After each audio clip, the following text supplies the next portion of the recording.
let's take a look at the trucks on this Kato SD40-2. This is, as I said before, this is one of the early ones. Now, this was the power pickup system. As you remember, right? These copper strips and these nubs on the hangers on the side of the trucks went up through this socket and touched this wire, this little strip. Well, that strip is, on this one, it's warped, and that's typically what happens over time. But that's not what we're really talking about. What we're really talking about is the fact that these are notorious for skidding and derailing. And there's not a lot we can do about that. Although, since we're putting in a new motor, we're going to get some lead weight in there, and that might help. So now I've done just a tiny bit of milling so that the trucks can turn a little bit better.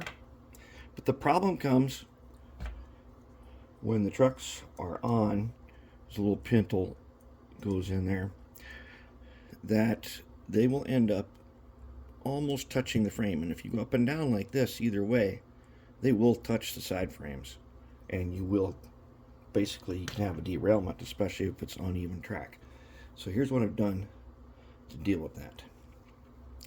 What I did, this pintle, that little nub under there is so tiny that I went and I cut the end off of a brass screw, if you can see it, and super glued it to the end.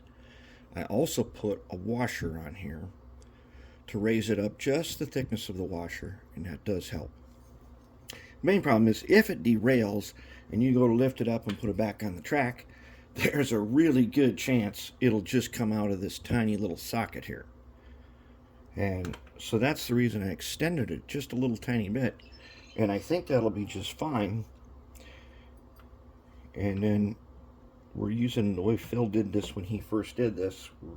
We're doing the same wiring system that he came up with, which I think is a pretty good idea. As long as this pintle solution works out good, shouldn't be too bad. It should actually work pretty decent. We've got just a tiny bit of extra play now, just a little bit, so we can go over just a little bit rougher track. And if it derails, when someone goes to pick it up and put it back on, it shouldn't come out of its socket. Oh, this one did. Get that guy on there. There. Okay. So when you go back and put it back on, it's going to hold nicer, especially once we get these caps on over the worms. And that's how we're gonna deal with that problem. And I don't think it's going to affect the coupler height at all. If it does, we'll deal with that problem. But that's where we're at on this. I think it's about time that I start shimming up the motor and getting the motor ready to go in. But this problem of the pintle, there's just enough room to take a tiny little screw like this, clip the end off. Now I use the same screws, so I had to grind the end flat to do it a second time. And then just a dot of super glue. The washers, I had to, see how I had to make them flat on one edge so they would fit.